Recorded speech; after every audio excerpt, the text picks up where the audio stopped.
ঠিক আছে ইনশাআল্লাহ। এমনি শোনাই দিই। এমনি শোনাই দেন তাহলে, জি প্লিজ। জি জি বিসমিল্লাহ।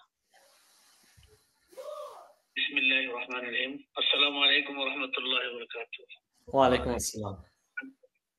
আমি রাসূল করিম সাল্লাল্লাহু আলাইহি ওয়াসাল্লামের সামনে একটি নাতের একটি কলি শোনাইতেছি। ছোটবেলা বলতাম, কিন্তু এখন এগুলি চর্চা নাই।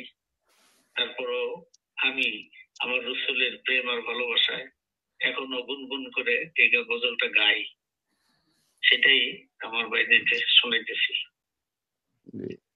হে রাসূল বুঝি নাই আমি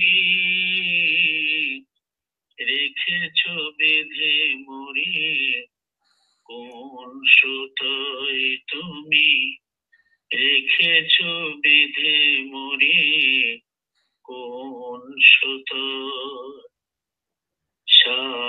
স্বার্থবিহীন ছিলে চিরদিন তুমি ইনসাফের প্রতীক কুল আলমের শ্রেষ্ঠ নিয়ামত তুমি যে প্রাণের অধিক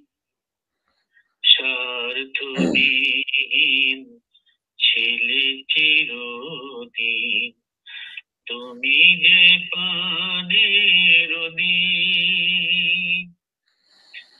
ধন্যবাদ ভাই। Thank you, thank you. হাফেজ মাওলানা ভাই, মাওলানা খুবই দরদি কণ্ঠ, এবং ছোটবেলা থেকে তার ওয়াজ শুনতে শুনতে আসলে আমাদের বয়স বেড়েছে, এবং এই যে বারাখালী 28তম তাফসিরুল কোরআন মাহফিল, এই মাহফিলের প্রথম আয়োজনের প্রথম বক্তা ছিলেন আমাদের এই হাফেজ মাওলানা আব্দুল ওয়াহাব ভাই। মহান আল্লাহ রাব্বুল আলামিন তাকে অনেক অনেক হায়াত বাড়িয়ে দেন, নেক হায়াত বাড়িয়ে দেন, এবং তার ওয়াজ যেন আমরা দীর্ঘদিন আর শুনতে পারি।